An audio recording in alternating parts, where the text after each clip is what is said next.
Olá, boa noite, seja muito bem-vindo mais uma vez ao programa Saúde em Evidência, aqui na tela da TV Nova. Todas as quintas-feiras nós temos esse encontro marcado com você, diretamente de Arco Verde, para todo o estado de Pernambuco. Agradeço a você, agradeço o carinho da sua audiência. Lembro que você também pode acompanhar nas nossas páginas sociais, tanto no Facebook quanto no YouTube da TV LW, e a reprise nesse programa sempre aos domingos, a partir das 11 horas da noite. Hoje nós vamos falar mais uma vez sobre coronavírus, né? Infelizmente, o assunto que tem se tornado rotineiro durante todos esses dias e em todo o mundo, essa pandemia que tem assustado e tem alarmado a humanidade. Nós estamos recebendo na noite de hoje o Dr. Alessio Galindo, que é cardiologista, especialista em cardiologia pela SBC, que é a Sociedade Brasileira de Cardiologia. Ele também é especialista em medicina intensiva pela AMIB e é mestre em saúde pública pela Fiocruz, além de coordenar o setor de UTI aqui do Hospital Memorial Arco Verde. Doutor Alessio, boa noite, muito obrigado pela sua presença. Boa noite, é um prazer aqui, boa noite a todos, para falar de um tema tão relevante que vem acometendo a saúde do mundo, né? Uma pandemia. Obrigado, doutor. A gente vai fazer um rápido intervalo, daqui a pouquinho a gente volta com o programa Saúde em Evidência. Até já. Somos um grupo que é Pernambuco até a alma. Porque vive ao lado de cada pessoa que mora aqui. Suas histórias são as nossas histórias. E nossos sonhos e desejos são um só. Grupo LW. É daqui. É da gente.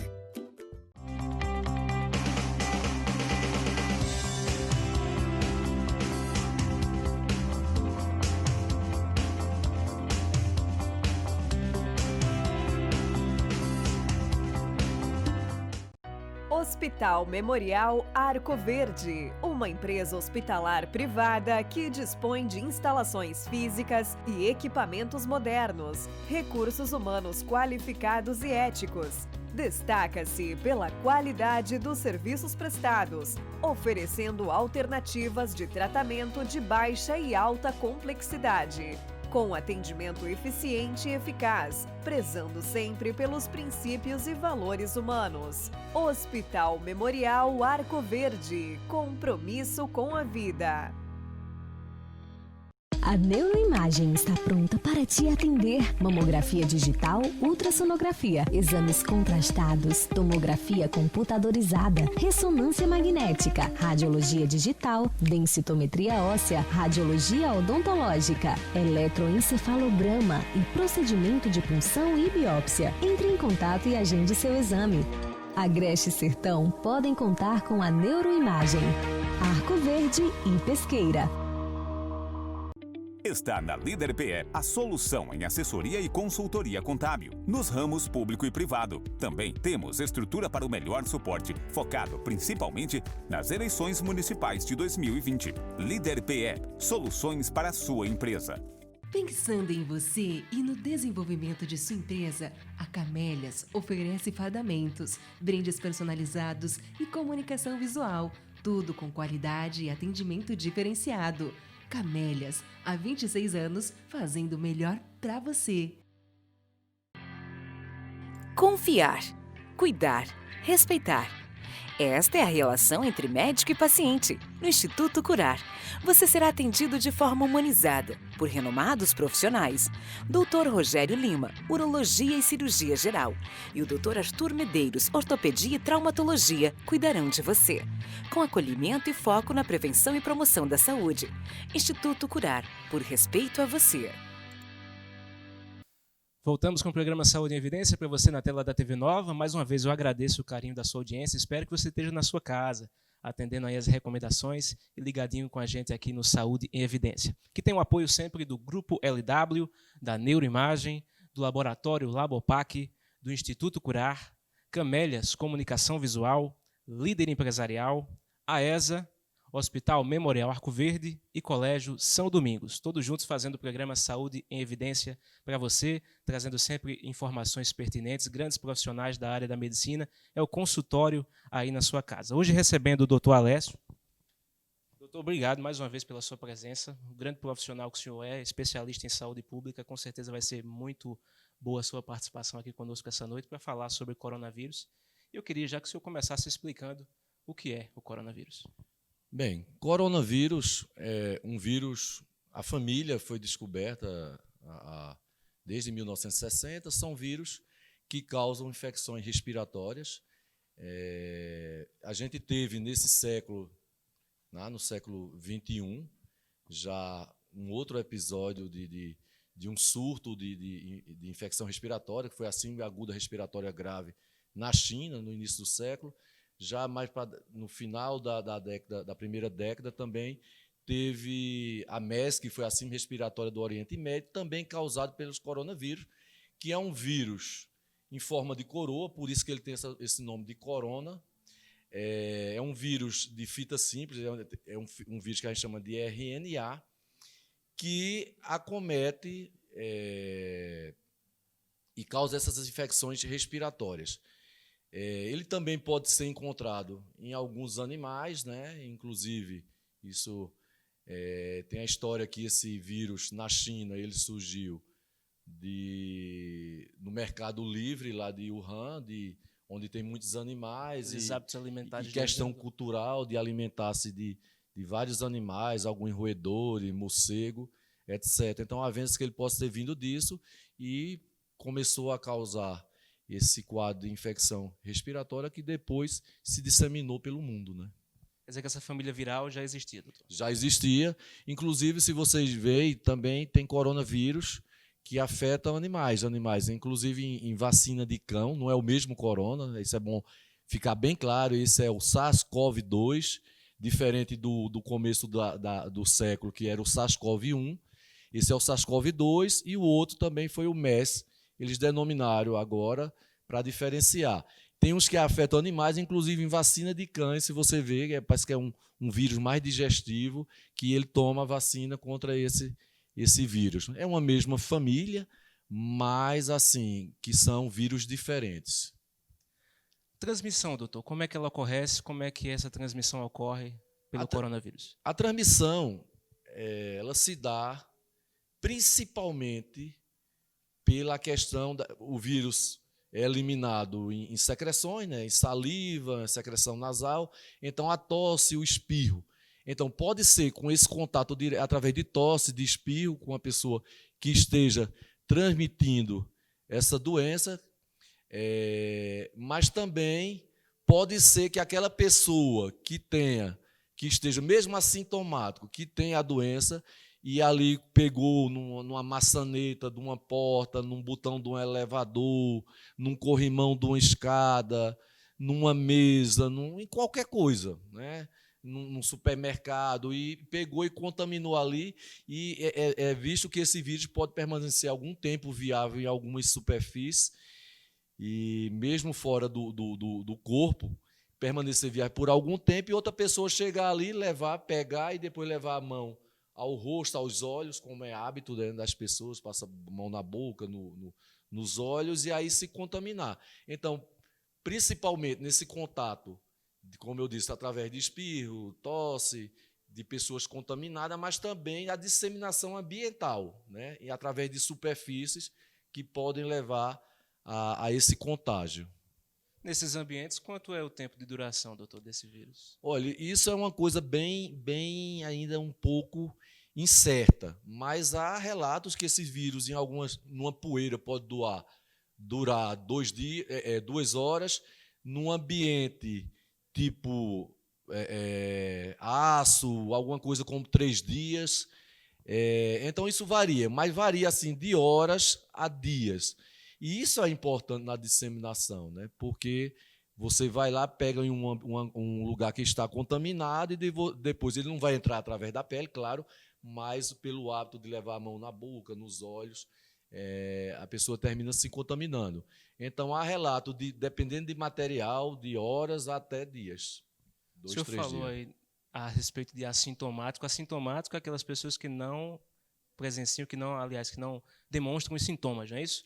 Isso. Existe essa possibilidade de se contaminar e não não mostrar esses sintomas? Existe sim. Na história natural da doença, da Covid-19, que é a doença causada por esse coronavírus, em torno de 30% das pessoas são assintomáticas. Assintomáticas de não ter sintoma nenhuma, né? Principalmente crianças, adultos mais jovens, são assintomáticas de não ter sintoma nenhum. Em torno de 55% aí vão ter sintomas leves a moderados. O que é isso? Uma dor de garganta, uma coriza, um espirro, uma certa moleza. E só 15 a 20% que vão ter sintoma mais grave. Então, esses assintomáticos, parece que eles transmitem menos, né? Eles têm uma viremia menor e um período menor de transmissão, mas eles são o grande problema de você conseguir fazer como você faz, às vezes, com outras doenças que tem vacina, tipo, vou fechar aqui e aqui eu vou vacinar todo mundo dessa região, tal, e vou conseguir, né? Mas no coronavírus, por conta desses assintomáticos que circulam livremente e não estão sentindo nada, ele termina por disseminar essa doença para grupos que são de risco maior. E aqueles que sentem, quais são esses sintomas? O que é que diferencia, o que é que caracteriza que a pessoa está contaminada com coronavírus? As pessoas que têm sintomas, geralmente vão ter sintomas de vias aéreas superiores, ou seja, de faringe, garganta, nariz, né? Ou de vias aéreas inferiores. Então, associada a sintomas constitucionais, que seja febre, né? Então, geralmente é uma doença com febre, né? Com febre e com sintomas de vias aéreas superiores, no caso de uma doença mais moderada, ou de via aéreas inferior, quando a doença é mais grave. Então, o paciente, quando vai desenvolver uma síndrome respiratória aguda grave, que ele tem febre mais dispneia, né? Às vezes tosse mais importante, a oxigenação do sangue cai, ele tem desconforto para respirar. Mas também ele pode ter febre só com dor de garganta, coriza e um espirrozinho. E aí uma mialgia, uma dorzinha no corpo, uma dor nas articulações, às vezes uma dor abdominal, no início pode ter uma diarreia, e pode levar e passar desapercebido. É tanto que o Ministério agora classifica como suspeito qualquer síndrome gripal, né? E como é que é feito esse diagnóstico, doutor? Como é que esse diagnóstico é feito para evidenciar que é Covid? O diagnóstico da Covid, hoje, como eu disse, ele vai se basear em critérios clínicos e epidemiológicos, ou seja, como a transmissão já não é... Vocês lembram que quando começou o Covid no Brasil, se falava, você viajou não sei para onde, teve contato não sei com quem, agora acabou, porque o país tem transmissão comunitária em todo o território, né? No início só foram alguns estados, agora em todo o território tem transmissão comunitária. Então, tem critérios clínicos epidemiológicos que você pode pegar, o paciente tem uma síndrome gripal, ou seja, febre nos últimos 7 dias, associada a um sintoma de vias aéreas superiores, como dor de garganta, como coriza, como espirro. Então, ele vai ser classificado como suspeito. Agora, o diagnóstico, para se firmar, você tem que fazer o SWAB de nasofaringe e também de garganta, pode fazer SWAB e fazer uma reação chamada reação de cadeia de polimerase, que é a PCR, para detectar esse vírus. Então, isso é um teste muito específico. Também tem os testes rápidos, que aí eles são importantes quando eles positivam, né? Aí você tem que fazer mais para frente. No teste de PCR, você pode fazer esse exame mais cedo, um exame que você pode detectar vírus até com 2 dias de sintomas. Esses de teste rápido, que são testes sorológicos, que detectam anticorpos no sangue, eles precisam pelo menos de uns 7 dias. E, assim, a sensibilidade deles, ou seja, a quantidade que ele consegue detectar ainda não é das melhores. Eu estava vendo que aí tem variado de 25% a 40%. É por isso que às vezes seria. Mas é importante, porque é um exame que pode dar um resultado na hora. Ou seja, o paciente chega numa emergência, isso foi a coisa que foi adotada na Coreia, né, que hoje é um dos melhores resultados, a Alemanha também tem feito muito, e testa todo mundo e se dá positivo, isola aquelas pessoas e os contatos vão ser testados também. Mas esse exame sorológico que detecta anticorpo, ainda ele precisa de uns 7 dias para ser feito, e a sensibilidade, ou seja, o que ele consegue detectar ainda é muito baixa. Ainda é muito baixa, acho que precisa melhorar. O senhor lembrou bem aí que no começo, quando a doença começou a surgir, as pessoas faziam, os profissionais faziam esse mapeamento, né? De onde a pessoa veio, onde é que ela teve, e agora essa transmissão já é comunitária. É bom que o senhor explique para as pessoas que estão nos assistindo como é que se ocasiona essa transmissão comunitária. Essa transmissão comunitária é porque o vírus já circula, né? Vocês lembram que no início da epidemia, a epidemia surgiu na China, né?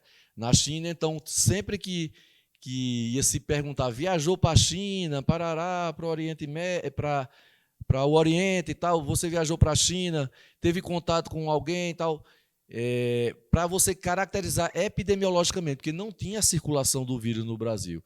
A partir do momento que o vírus passou de pessoa para pessoa, dentro do território, sem necessidade de, viajei, eu tive contato com um suspeito, então já caracteriza uma transmissão comunitária, ou seja, o vírus circula no nosso território, né? Então não precisa mais escritar, veio da Itália, veio da Europa, viajou, não. Está no Brasil, em qualquer lugar, um quadro aqui em Arco Verde que apresente sintomas característicos, vai ser caracterizado como suspeito até que se prove o contrário. A pessoa que está com alguns desses sintomas agora, febre, coriza, espirrando, tossindo, qual a decisão que ela deve tomar, o que é que ela deve fazer? Olha, a pessoa que está com sintomas, estou com febre, estou com coriza, estou tossindo, que não tem nenhum sintoma, não está com desconforto respiratório, essa febre não é uma febre que está tão persistente, alta, que não tem outros sintomas mais graves, como do abdominal, vômitos. Então, assim, essa pessoa deve ficar em casa. Fique em casa, né?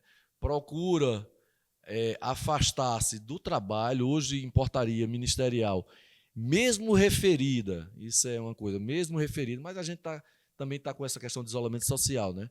Mas mesmo referida, que a pessoa chega no médico e diz, eu estou tossindo e estou com febre, parará, e naquele momento da consulta você não encontra, nem está com febre, examina e não encontra, mas se o paciente referiu, o médico tem por obrigação afastá-la e colocá-la em isolamento, né?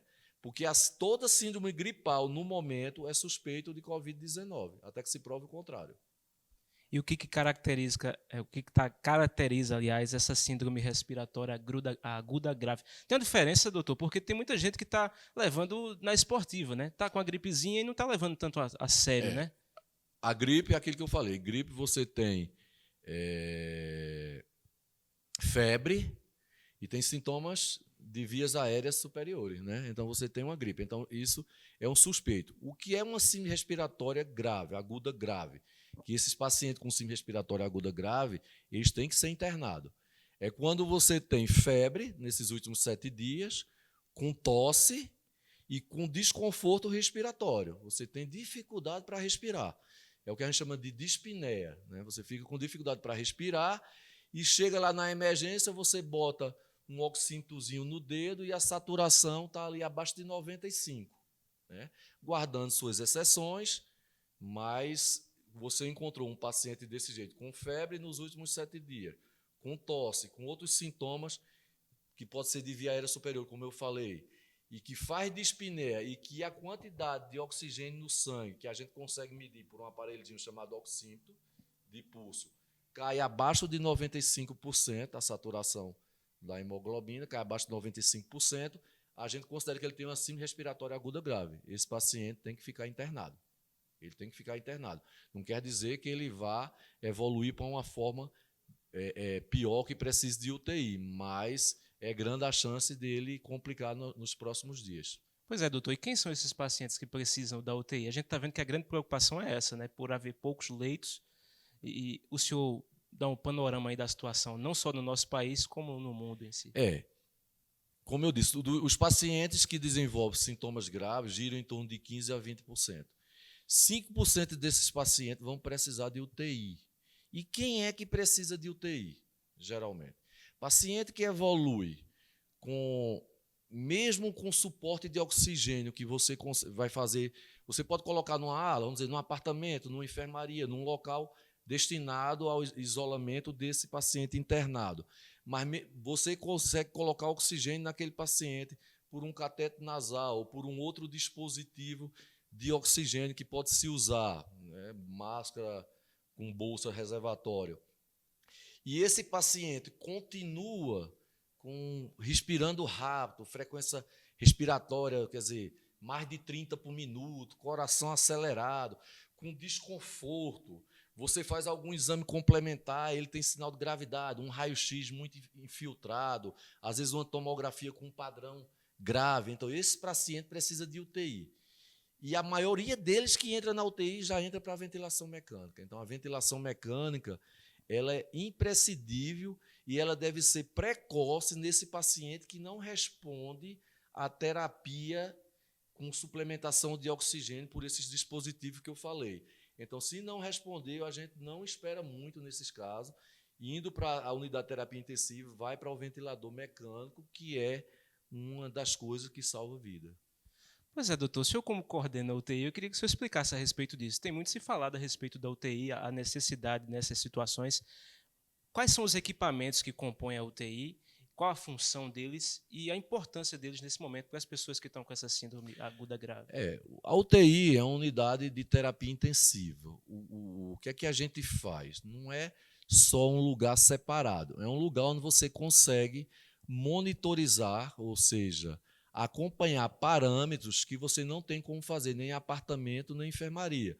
Então, você tem um lugar onde você pode ter uma pressão invasiva com um monitor, uma pressão não invasiva, você tem um ritmo cardíaco acompanhado continuamente, você tem uma oximetria de pulso, que você vai medindo a saturação de oxigênio, você pode ter outros dispositivos mais invasivos, onde você pode ter a quantidade de oxigênio continuamente aparecendo no monitor, você pode medir débito, quanto é que o coração bombeia.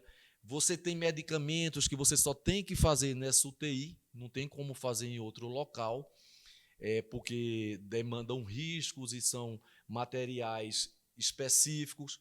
E também, nesse caso dessa doença, como ele faz uma síndrome respiratória aguda grave, que cursa com a síndrome do desconforto respiratório do adulto, que a gente chama uma SARA, a ventilação mecânica. Então, é um aparelho que vai fazer a função do pulmão. Ele faz a função do pulmão, enquanto aquele pulmão está ali inflamado, né? Na verdade, ele vai melhorar, você vai conseguir dar uma quantidade maior de oxigênio, você vai conseguir dar uma pressão, você tem outros artifícios que você melhora as trocas.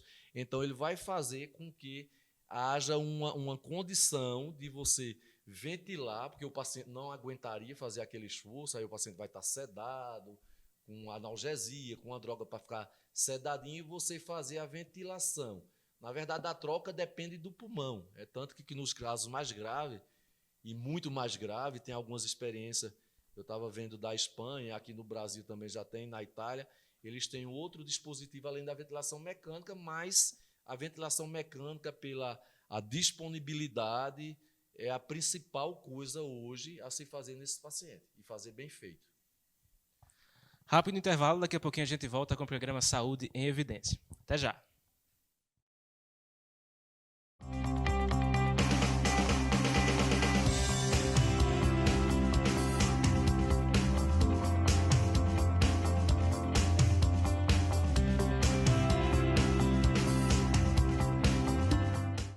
Hospital Memorial Arco Verde, uma empresa hospitalar privada que dispõe de instalações físicas e equipamentos modernos, recursos humanos qualificados e éticos. Destaca-se pela qualidade dos serviços prestados, oferecendo alternativas de tratamento de baixa e alta complexidade, com atendimento eficiente e eficaz, prezando sempre pelos princípios e valores humanos. Hospital Memorial Arco Verde, compromisso com a vida.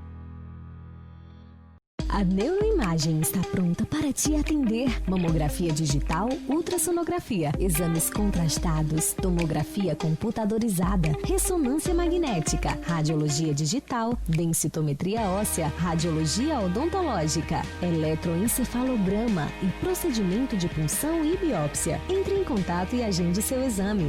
Agreste e Sertão podem contar com a Neuroimagem.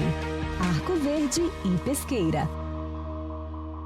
Está na Líder PE a solução em assessoria e consultoria contábil, nos ramos público e privado. Também temos estrutura para o melhor suporte, focado principalmente nas eleições municipais de 2020. Líder PE, soluções para a sua empresa. Pensando em você e no desenvolvimento de sua empresa, a Camélias oferece fardamentos, brindes personalizados e comunicação visual, tudo com qualidade e atendimento diferenciado. Camélias, há 26 anos, fazendo o melhor para você. Confiar, cuidar, respeitar. Esta é a relação entre médico e paciente. No Instituto Curar, você será atendido de forma humanizada por renomados profissionais. Dr. Rogério Lima, Urologia e Cirurgia Geral, e o Dr. Arthur Medeiros, Ortopedia e Traumatologia, cuidarão de você, com acolhimento e foco na prevenção e promoção da saúde. Instituto Curar, por respeito a você.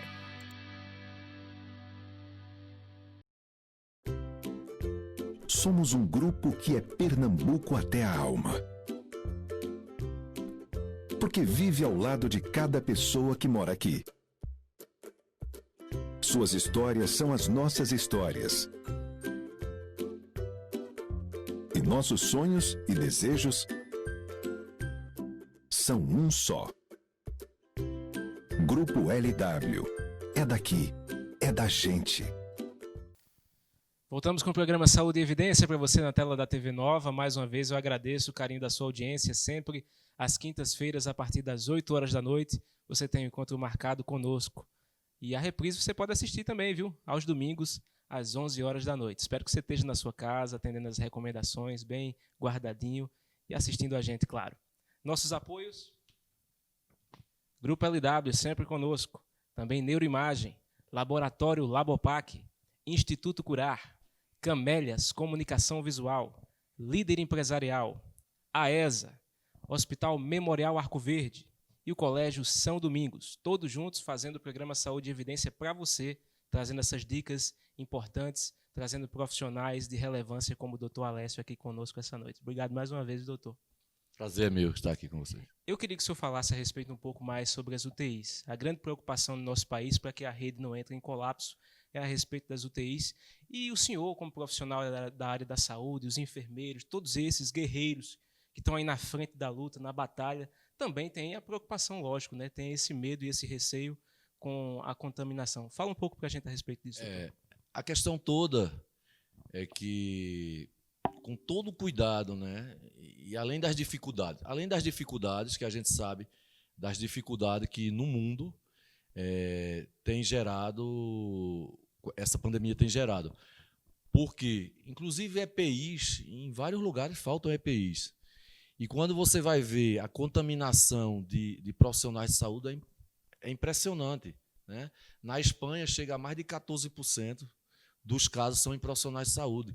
Na Itália, eu estava vendo um relato há poucos dias no Correio della Sierra, falando da morte de 63 médicos. Eu estou colocando médico, mas eu não vi quantos enfermeiros, quanto técnico, quanto fisioterapeuta também já morreram.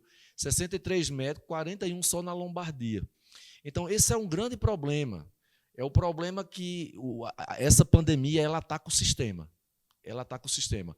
É um vírus pouco letal, né? Teoricamente pouco letal, mas mata muito mais que gripe, né? Não é uma gripezinha, nem um resfriadinho, ele mata bem mais que gripe, porque a gripe tem uma mortalidade aí em torno de 0,3%. A gente tem visto, hoje no Brasil, está em torno de 4% a mortalidade no Brasil. Em alguns grupos populacionais idosos, acima de 80 anos, 15%. Então, qual é o problema? O problema é a quantidade de pessoas que são contaminadas. Como ele é pouco letal e tem muita gente assintomática, essas pessoas conseguem ir infectando uma quantidade de gente maior, e isso vai crescendo em progressão geométrica. Então, nenhum sistema de saúde no mundo, atualmente, eu acho que o melhor exemplo de qualidade hoje é a Alemanha. Mas, segundo Angela Merkel, que é a chanceler, diz que é o pior problema desde a Segunda Guerra Mundial para a Alemanha, onde a Alemanha foi destruída, destruiu os outros e foi destruída. Mas ela diz que o pior problema é essa doença. Ela ataca tudo. Ataca a economia, né?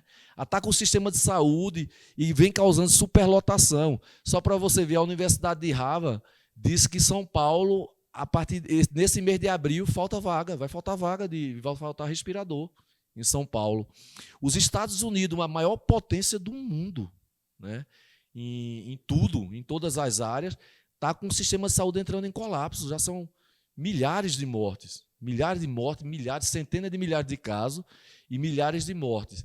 Então, assim, é uma coisa muito preocupante, porque se você pega uma população em torno de mais de 6%, tende a adquirir a infecção, né?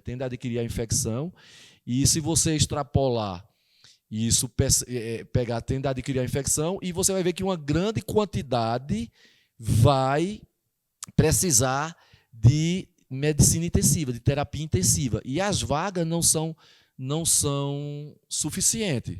Eu digo só aqui, sem alarmar, né, mas para conscientizar, eu acho uma coisa importante a gente conscientizar que uma cidade como Arco Verde mesmo, que temos 80 mil habitantes, uma população estimada em 80 mil habitantes, se 6% ou mais, um pouquinho, for infectado, isso vai gerar uma demanda de unidade de terapia intensiva de quase 400 casos. E onde é que a gente tem leite para isso? Com o tempo de permanência prolongada. Então, não tem. Então, o sistema entra em colapso de qualquer cidade, de qualquer estado, de qualquer país. E é isso que a gente tem visto no mundo, né? Na Itália, você escolhendo quem vai e quem não vai. Aqui só até a cidade, depois da cidade não vai. E o amontoado de corpos, né, são aos milhares, né? A cidade, países batendo milhares, os Estados Unidos já bateu mais de 1.000 mortes num dia, né? A gente ainda está no começo. Eu acho que a epidemia ela vai ser um pouco diferente no Brasil. O Brasil é muito grande, os Estados Unidos também são, mas assim, eu acho que o pico de São Paulo vai ser diferente do pico de outro lugar, que o pico da capital vai ser diferente do pico do interior. Então, assim, isso até que dá para ajudar, isso ajuda um pouco. Mas, assim, é complicado. Eu acho que as condições epidemiológicas do Brasil favorecem um cenário mais sombrio. Eu queira Deus que eu esteja errado e que as previsões também de órgãos aí importantes de epidemiologia estejam erradas. A gente tem acompanhado que vários estados estão aí aderindo à quarentena, né, doutor? E muitas pessoas estão aí sendo orientadas a ficarem nas suas casas, mas infelizmente ainda a gente tem visto muita gente nas ruas, né? O que é que o senhor tem a dizer a esse povo, a essas pessoas que ainda não entenderam a gravidade da situação? Eu acho que tem uma coisa que saiu nas redes sociais, partiu de fora do Brasil, que diz, nós estamos aqui, né? Nós estamos aqui, fica em casa por nós, né? A gente, profissional de saúde, queria estar em casa, não que a pessoa não goste de trabalhar, claro, né? Todo mundo quer trabalhar e o trabalho é que faz a economia girar, faz o país se desenvolver, dá as condições de vida para a população. Mas nesse momento, o que eu entro às vezes em discussão em grupos e com colega, é que com ou sem isolamento social, a economia ia ter um baque muito grande. Você veja, os Estados Unidos, o Real College de Londres, estimou que se os Estados Unidos nada fizesse, iam morrer 2.200.000 pessoas. Só isso já quebra um país. O Reino Unido morreriam mais de 500.000 pessoas. A previsão para o Brasil, mais alarmante, é mais de 1 milhão de mortes. Com tudo sendo feito, eles ainda colocam aí, esse documento está aí para todo mundo ver, em torno de 50.000 mortes no Brasil. Então, assim, a melhor coisa é ficar em casa. Por que ficar em casa? Não quer dizer que as pessoas não vão adquirir coronavírus, não. Eu acho que o número de casos, e isso é dito por epidemiologista, o número de casos começa a cair quando 50% da população, é uma coisa lógica, né? Ele sobe até 50% da população ter o contágio e depois começa a cair, porque já passou dos 50%, então vai caindo. Então, o que é que o isolamento social é importante? Ele é importante para que os casos não cheguem ao mesmo tempo ao sistema. Então, porque se os casos chegam ao mesmo tempo ao sistema, o sistema é colapsado, aquilo que a gente falou, não tem vaga para todo mundo, né? Mesmo tendo esses 15% a 20% de casos graves, não vai ter vaga, porque a quantidade absoluta de casos é enorme, né? A quantidade que vai pegar numa população é enorme. Então, você não tem vaga. Então, por que fazer o isolamento social? Claro que quando essas pessoas forem saindo aos poucos de casa, que ninguém vai poder ficar também o tempo todo, eu não sei dizer qual vai ser o tempo ideal, isso aí vai ser determinado. É claro que as pessoas vão adquirir, mas pode ser que o sistema não esteja lotado e tenha vaga para tratar essas pessoas. Mas se todo mundo pega o que aconteceu na Espanha, no dia 8 de março, enquanto a Itália já tinha entrado, que a Itália demorou também a fazer o isolamento social, enquanto a Itália já tinha entrado, a Espanha permitiu uma manifestação com 200 mil pessoas no Dia Internacional da Mulher, no dia 8 de março. Então, assim, depois pipocou o número de casos na Espanha. Então, é aquela coisa. O importante é achatar a curva de incidência, que a gente chama da doença, para que o sistema não seja superlotado pelos casos graves. E se as pessoas forem pegando, que vão pegar, a gente não tem vacina para imunizar, então, se as pessoas forem adquirindo a doença, os que se tornarem graves têm a vaga no sistema para que possam ser tratados. O senhor falou sobre essa quarentena, existe um grupo de risco, né, doutor? As pessoas estão sendo orientadas. Queria que o senhor falasse a respeito de quem é que faz parte desse grupo de risco. De acordo, isso desde o surgimento na China, eles teve um trabalho que saiu numa revista chamada Lancet, que é um periódico internacional muito prestigiado, já com algumas características dos infectados e onde incidia a mortalidade. Então, através disso e da experiência no mundo já hoje, com mais de 1 milhão de casos e de mais de 50 mil mortes, você tem grupos de risco. Entre esses grupos são idosos, acima de 60 anos, paciente com diabético, paciente cardiopata, paciente com alguma doença pulmonar pré-existente, os renais crônicos, em terapia hemodialítica ou não, já num estágio avançado de doença renal, a gestante, até por um perfil imunológico diferente que a gestante tem, além de ser um agravo para a gestante, por conta dessa fragilidade imunológica que ela tem, também é um agravo para o feto, porque eu vi há pouco um estudo que saiu numa revista importante de obstetrícia, mostrando 47% de prematuridade. Então, afeta o binômio mãe-feto. As crianças menores de 2 anos, né, também se constitui um grupo de risco nessas doenças, por algumas complicações, apesar que tem visto mais casos assintomáticos, mas entra nesses grupos de risco. Então, e os oncológicos também, os pacientes oncológicos. Então, todos esses pacientes que têm uma certa quebra de sua imunidade ou que têm condições, doenças que alteram a funcionalidade do corpo, né, colocaria também os pacientes com doenças neurológicas graves, que você não tem reserva funcional, esses pacientes constituem grupo de risco. E nesse a gente tem que ter um olhar também, concordo, muito mais diferenciado. Esses pacientes merecem, inclusive, internamento, né? Esses pacientes que têm comorbidade importante merecem internamento para que fosse acompanhado mais de perto, porque às vezes o quadro deteriora muito rápido. É colocado os hipertensos, mas eu fico... Existe hipertenso e hipertenso. Não, hipertenso não é um paciente só, então eu fico com... Talvez o hipertenso com outras comorbidades, ou hipertenso idoso, ou hipertenso renal, ou hipertenso diabético, já com alguma disfunção. Mas o hipertenso por si só, né, porque tem o hipertenso grave, o leve, então eu não acharia que seria um grupo de risco, não. Quando a gente vai ver esses hipertensos que entram nesse grupo de risco, geralmente eles têm outras comorbidades também. Mas é bom, né, que também tenham o mesmo cuidado. Cuidado é o mesmo, né, doutor? A respeito de tratamento, existe tratamento, doutor? Pronto. Essa foi uma polêmica, eu fiz até uma postagem no Instagram, porque teve aquele estudo francês, na verdade, um estudo muito mal desenhado, mal feito, que eu acho que só foi publicado, porque foi numa época de uma epidemia, na época de uma epidemia é uma guerra, né? Uma pandemia, na verdade, é uma guerra, então vale tudo e muitas vezes se testa terapia, e nessa hora, às vezes, a ciência dá um salto, né? Várias coisas foram descobertas em épocas de guerra, né?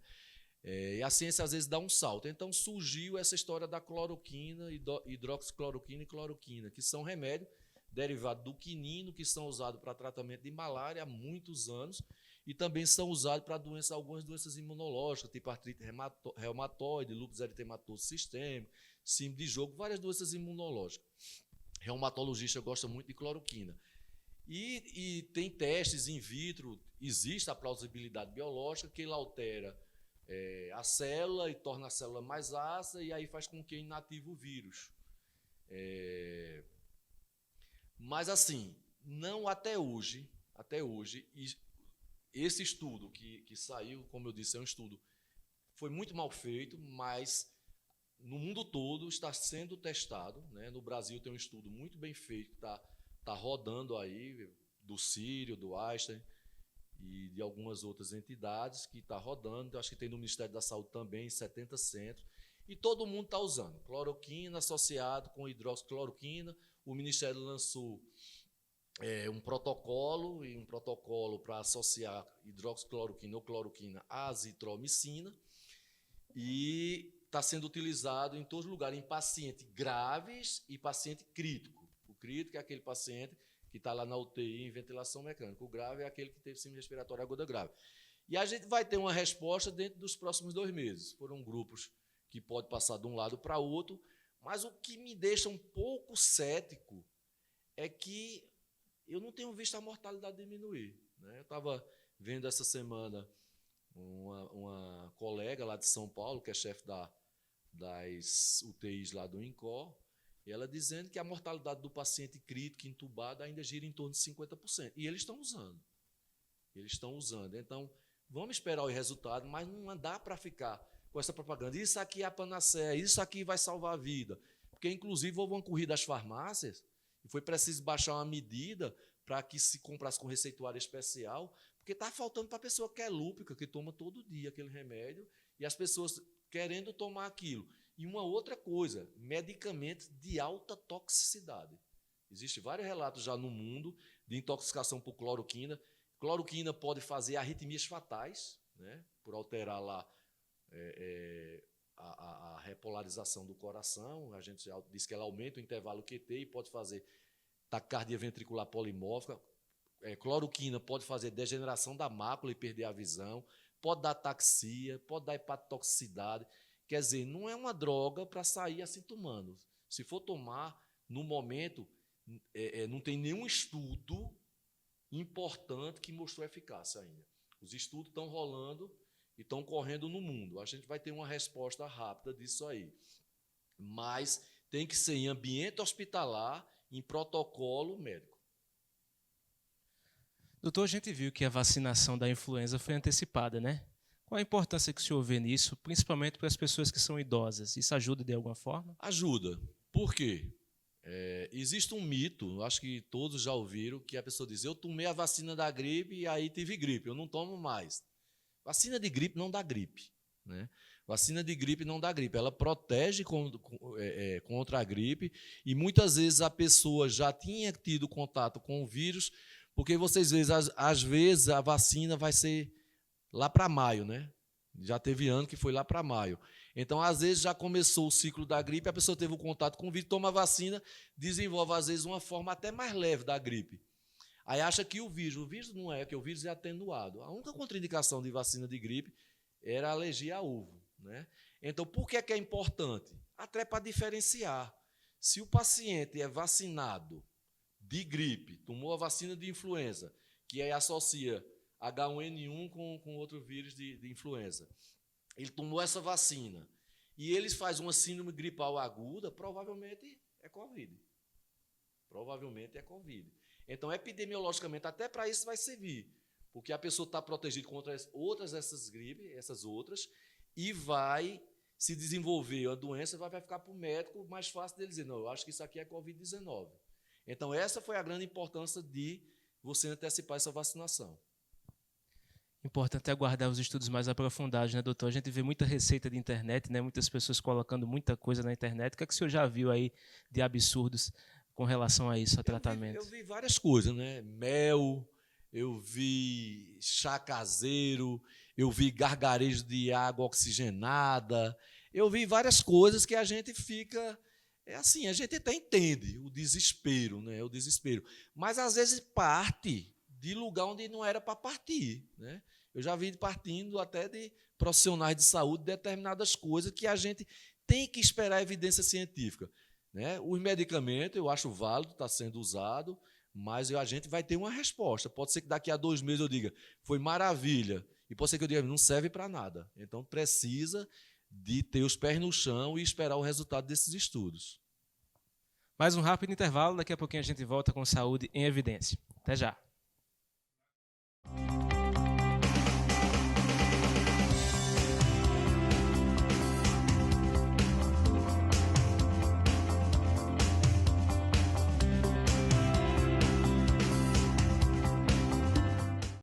Hospital Memorial Arco Verde, uma empresa hospitalar privada que dispõe de instalações físicas e equipamentos modernos, recursos humanos qualificados e éticos. Destaca-se pela qualidade dos serviços prestados, oferecendo alternativas de tratamento de baixa e alta complexidade, com atendimento eficiente e eficaz, prezando sempre pelos princípios e valores humanos. Hospital Memorial Arco Verde, compromisso com a vida.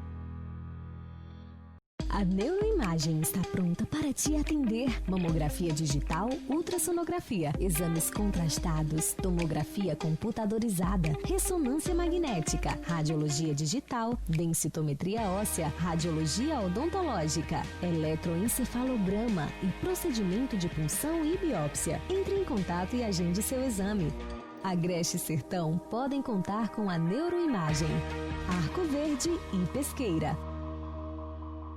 Está na Líder PE a solução em assessoria e consultoria contábil, nos ramos público e privado. Também temos estrutura para o melhor suporte, focado principalmente nas eleições municipais de 2020. Líder PE, soluções para a sua empresa.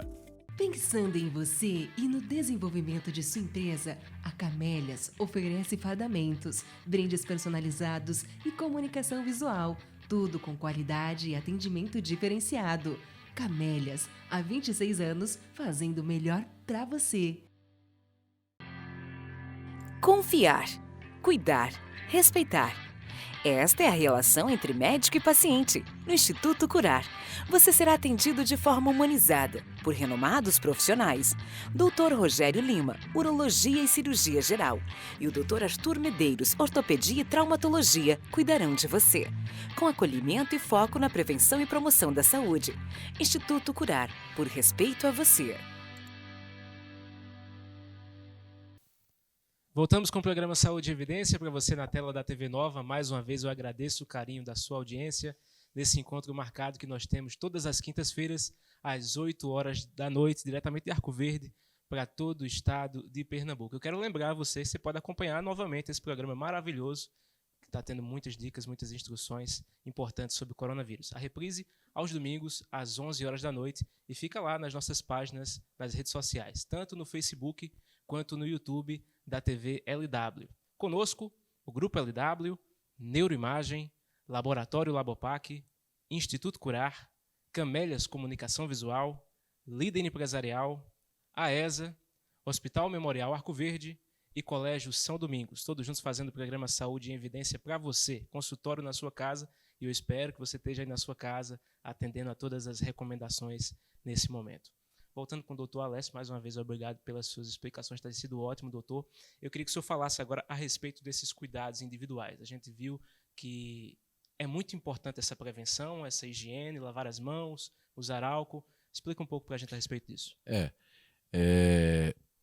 Os cuidados individuais, eles são importantes para evitar a disseminação da doença e o próprio contágio e a disseminação. Então, lavar bem as mãos. Lavar bem as mãos com água e sabão. O sabão tem um poder detergente, né? Ele tem um poder detergente, ele quebra esse vírus, ele tem uma camada de gordura ao redor dele, onde ficam as proteínas, né, que faz ele se ligar às células através de receptores. Então, você lavando o sabão, como é detergente, tira gordura e faz com que esse vírus fique inativo. Então, lavar bem as mãos, mesmo com as mãos limpas, evitar. Eu sei que é hábito, eu mesmo tenho muito e me corrijo, de levar a mão à face, ao rosto, ao cabelo. Né? Quem tem barba, tira essa barba, né? Tira essa barba, porque está provado aí que fica nesses locais. O álcool gel. Eu acho mas não tem álcool gel para comprar. Mas se não tiver água e sabão, já é o suficiente. Água e sabão, várias vezes. Evita levar essa mão ao rosto. Pegar os alimentos. Não tem nenhuma comprovação que através dos alimentos você vai pegar por transmissão oral, mas você pegando alimento contaminado, você pode levar a mão. O alimento, você pode lavar isso com hipoclorito de sódio, né, com a solução de água sanitária em água, e você pode lavar esses alimentos. Roupa que você chegue da rua, tira, coloca para lavar separado. Sapato deixa na soleira. Então, são várias coisas que são importantes. Tiver com sintoma respiratório, uma máscarazinha, né, porque você pode prevenir, não vai dizer que você vai evitar o todo de transmitir para os outros, mas você diminui a transmissão às outras pessoas. Né? Hoje o Ministério, essa semana, está recomendando até que se possa usar, por a falta das máscaras, que eles estão querendo que deixe profissionais de saúde, né, que estão na ponta mesmo do atendimento nas unidades de saúde, que a pessoa possa usar até máscara de pano, né? Feita em casa, tem muita gente fazendo máscara aí. Pois é, doutor, essa demanda pelas máscaras, gostaria que o senhor explicasse a respeito de quem é que deve usar mesmo, porque tem gerado essa falta, né? E os profissionais que precisam desse equipamento têm faltado. Tem muita gente usando sem necessidade, né? Agora, o que a gente está vendo é que as coisas vão mudando. Como é uma doença nova, você vai, às vezes, os conceitos e as atitudes vão mudando ao longo do que você vai aprendendo. Né? Você vai aprendendo, você vai vendo o que vai acontecendo e vai mudando. Então, essa semana eu já vi o Ministério liberando que a pessoa poderia usar uma máscara de pano, mas depois tem que tirar, higienizar ela direitinho, lavar ela com uma solução de água sanitária, né, bem direitinho, e pode voltar a reutilizar, e que deixasse essas máscaras para os profissionais de saúde. E já, né, como é no Japão, ele já até pensando em adotar o uso de máscara para toda a população, certo? Guardando essas mais específicas para os profissionais de saúde. Então já se pensa e às vezes se muda as coisas, as condutas se mudam, porque não tem nada muito firme ainda, nada muito estabelecido. Mas eu acho que as máscaras cirúrgicas e as máscaras, aquelas outras que eu já vejo gente aí na rua, já vi, hoje eu vi, foram pessoas no consultório usando o N95. Então, essas máscaras eu acho que tem que ficar para os profissionais de saúde, né? Profissionais de saúde que estão tendo dificuldade. Não é que nossas unidades não estão querendo comprar nas coisas, não. Estão tendo dificuldade de achar no mercado. E eu vi que em torno de, até o dia 20, pode zerar a quantidade de equipamentos que a gente tem para ser utilizado. Doutor, essas pessoas que usam remédios especiais para hipertensos e para insuficiência cardíaca, elas têm maior risco nesse momento? E surgiu uma dúvida, porque esse vírus, para ele entrar na célula, principalmente lá nos pneumócitos, são as células do pulmão, ele se liga a um receptor, que é o ECA2, que é um receptor da enzima conversora de angiotensina. Ele se liga a esse receptor através de proteína da cápsula dele e ele entra na célula.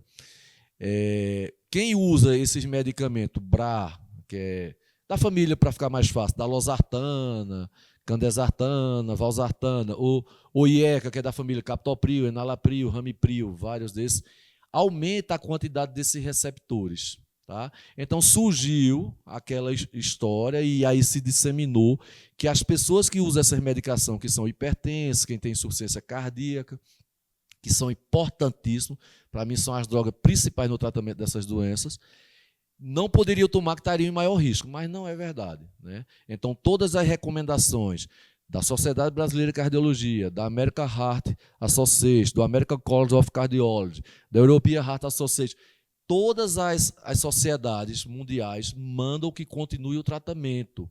Porque se você interrompe um tratamento desse, você pode ter uma crise hipertensiva, você pode descompensar uma insuficiência cardíaca, e aí vai ser muito pior. Então, não existe nenhuma evidência em vivo do que isso seja verdade. Tá? Então, não corre mais risco. Então, tem que continuar com seus remédios. Com relação ao futuro, doutor, o que é que se espera a respeito dessa Covid-19? O futuro, a gente fica pensando numa vacina, né? Numa vacina que provavelmente essa vacina não vai interferir na doença esse ano, né? A gente fica pensando numa vacina que vá interferir para frente, as pessoas ainda que não ficaram imunizadas, as pessoas que não vão adquirir, que não ficaram imunizadas, para que não tenha uma segunda onda depois, lá para frente, que essa vacina possa pegar essas pessoas. Mas é pouco provável que qualquer vacina esteja pronta esse ano. Mesmo vários centros, Seattle nos Estados Unidos, a Alemanha e a China, já bem adiantado em algumas vacinas, mas assim, vacina é uma coisa ainda que requer um bom tempo. E que eu acho que a medida principal ainda é o que a gente está tentando fazer, né? Tentando fazer com esse isolamento social, não sei até quando isso se aguenta, eu não sei qual vai ser a dose, se a dose for grande, possa prejudicar outras coisas, mas é muito incerto. Eu só sei que é uma doença que, como o próprio ministro da Saúde falou, ela afeta o sistema, né? Ela afeta o sistema, afeta tudo. É uma doença que globalizou, virou uma pandemia e afeta o sistema. Vai do econômico, vai para o chão, né? O econômico vai para o chão, mas iria também se essas medidas não tivessem sido tomadas, né? De uma outra forma, sem preservar a vida. Doutor, isolamento horizontal ou vertical? Eu acho que o isolamento, na minha opinião, vai depender do lugar. Aí tem gente que compara a Holanda, que a Holanda está fazendo, deixando os jovens que estão adquirindo, mas é outra condição social. É outra condição social. Nós temos 210 milhões ou mais de habitantes no Brasil, tá certo? Se você ver a constituição familiar do Brasil, todo idoso mora com um filho, com uma filha, com um neto. Como é que vai isolar esse idoso? Onde é que vai botar? Eu vi uma estimativa que seriam necessários em torno de 2,5 milhões de moradia para colocar esse idoso e fazer isolamento vertical. E nesse estudo do Real College, eles mostram que o isolamento vertical, quando ele faz isolamento horizontal para todo mundo, eles estimam aí em torno de 500 mil mortes, de 50 mil mortes para o Brasil, e se fosse o isolamento só vertical, eles estimam quase 500 mil mortes. Então, eu prefiro ainda que seja o isolamento horizontal. Eu não sei te dizer qual é a dose. Doutor Alessio Galindo, eu quero agradecer a sua presença. Foi muito bom, muito esclarecedor. Tenho certeza que o público que está nos assistindo foi muito bem orientado. O espaço é seu para as considerações finais. Minha gente, diante de uma pandemia, de um agravo à saúde, que está colocando o sistema de saúde mundial, de várias potências mundiais, de países ricos, né?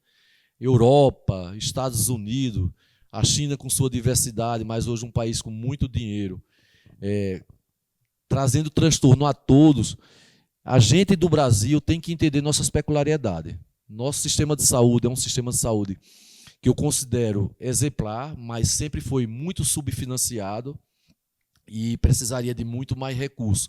Então, nós temos que manter o isolamento social, como eu disse, eu não sei até quando, mas nesse momento é importante, porque esse isolamento social vai diminuir, vai achatar essa curva e vai favorecer com que o sistema de saúde não entre em colapso. Então, o que a gente espera é que as pessoas ainda fiquem em casa e aguardem a determinação das autoridades até quando, tá? Para que a gente não superlote o nosso sistema de saúde.